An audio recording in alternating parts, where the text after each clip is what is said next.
But going back to the dating abroad, so basically, if you don't want to date on your work, you kind of have like what two options. You can either actively search to meet someone at some public places, I guess, which is like kind of now who is doing that? I mean, I guess it happens still. You are perceived as a freak, no? Yes, I mean, nowadays, I think when I was a teenager, I think it was a relatively normal thing. It was before the era of dating apps and stuff. And I think this was very normal. This was basically the only way to do it. One way was to either approach someone at some public place or common friends. But of course, this is not always the case. But now, yes, I now when I'm thinking about it, it would be maybe a bit strange. Yeah, honestly, if I went out with my friend and somebody approached me, I would see that as very rude. I mean, I'm sorry, of course, again, to the people that do that and to people who don't see it this way, because I see it as, okay, I went out with my friend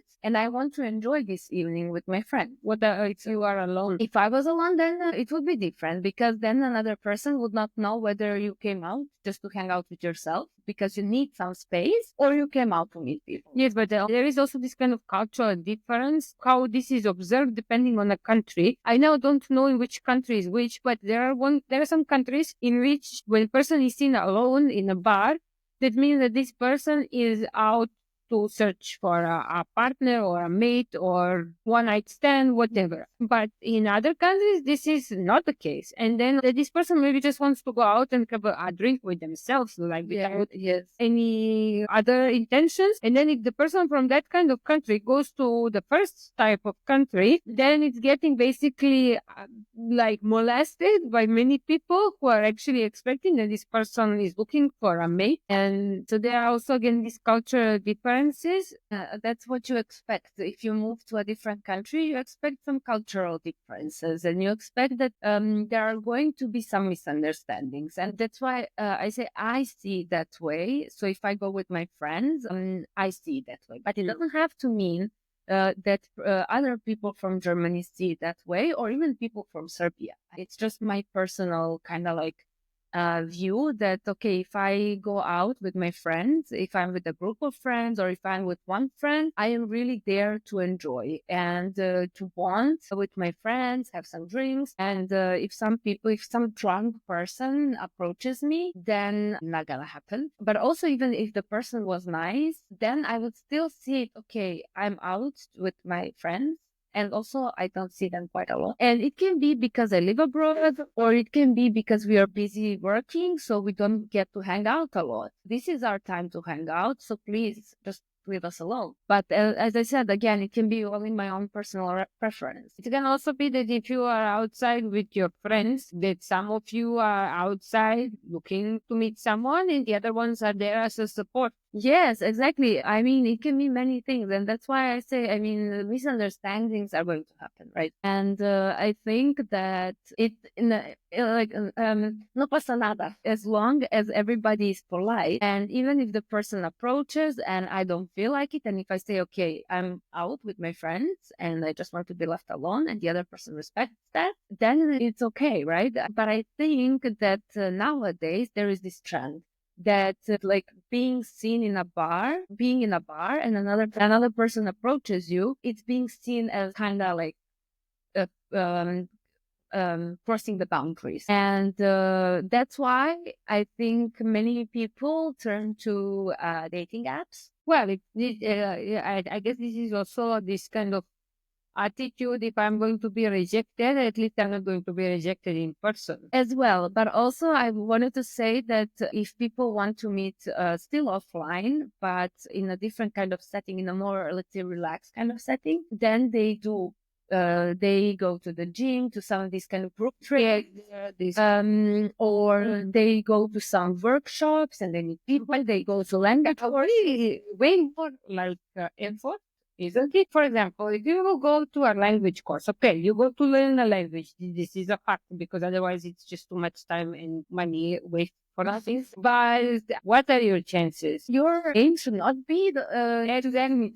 I agree, but still, okay, let's assume that during your week you go twice per week to a language course, you go 3 times per week to the gym, you go outside with like one or two groups of friends that can potentially introduce you to other people, and how many people potentially you can actually meet in that way. You can meet, let's say, 20 people. Gyms are maybe sometimes a bit more crowded, let's say even 50.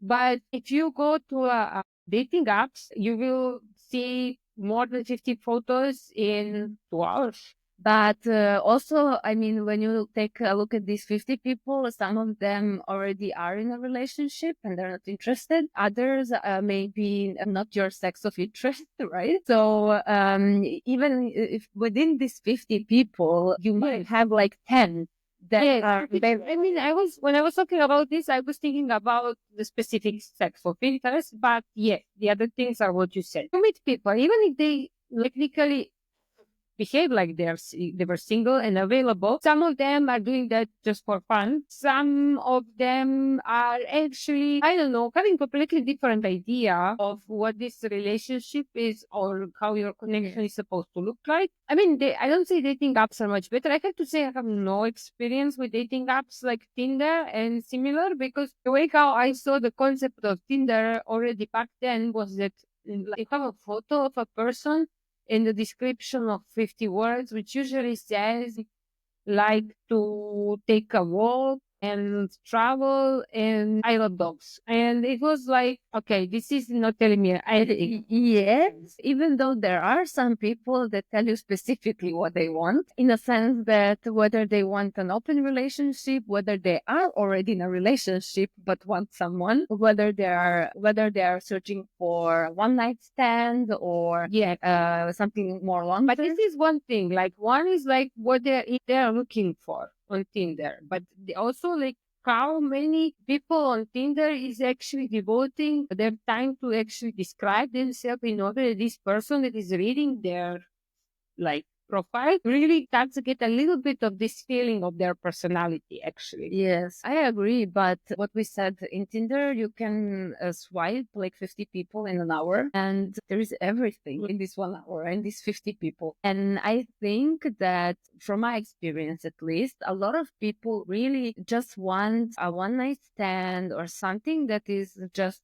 relax and that they don't have to take care of. And I think that if a person on Tinder writes, okay, I'm looking for something more long term or something more serious, it doesn't really, you never know. So let's say something serious, or tries to kind of describe themselves, I think a lot of people just perceive that as this person is too much. They're trying to hard Too much. yes.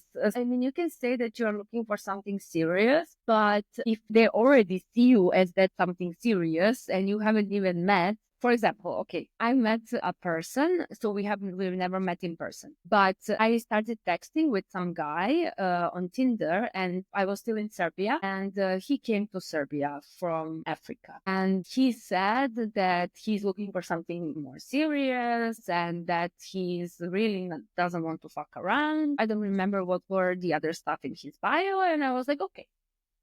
He looks nice from the pictures. He seems like, let's say, educated.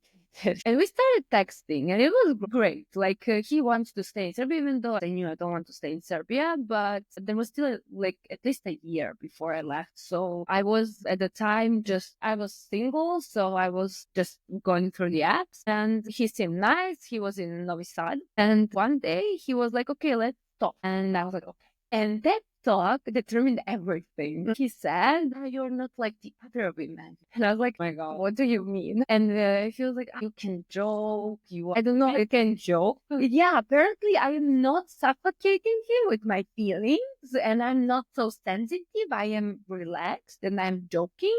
So I'm not like other women. That was like, yes, exactly. That was one, and that was the first and the very important red flag that I was like, okay, we're talking now and never again. But then he started suffocating me in that sense that he was saying, Basically, he came to Serbia to marry, and we are talking seriously. You're just arranging your wedding, right? We're seriously talking. No, he doesn't want a woman who is suffocating him, but he can suffocate you. This just goes in one direction, right? But he's not suffocating me because you're a woman. No, these are technicalities. He's serious. He wants to get married, so we are talking about our And future. because you are a woman, of course, that you want to get married. Yes, of course. Right. Yes. Yes, because he has a friend or two friends from Africa, and they both are married for Serbian girl. Mhm. And he saw it as something beautiful, and he wanted to come to Serbia no matter the cost and to marry. And then he was telling me this on the first phone call, and I was like, "Yeah, it's not gonna happen." So that's what I'm telling you. You can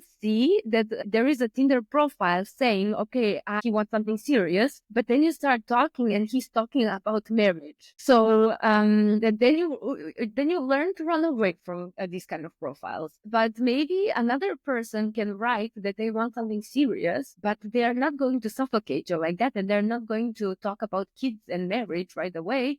You don't know that.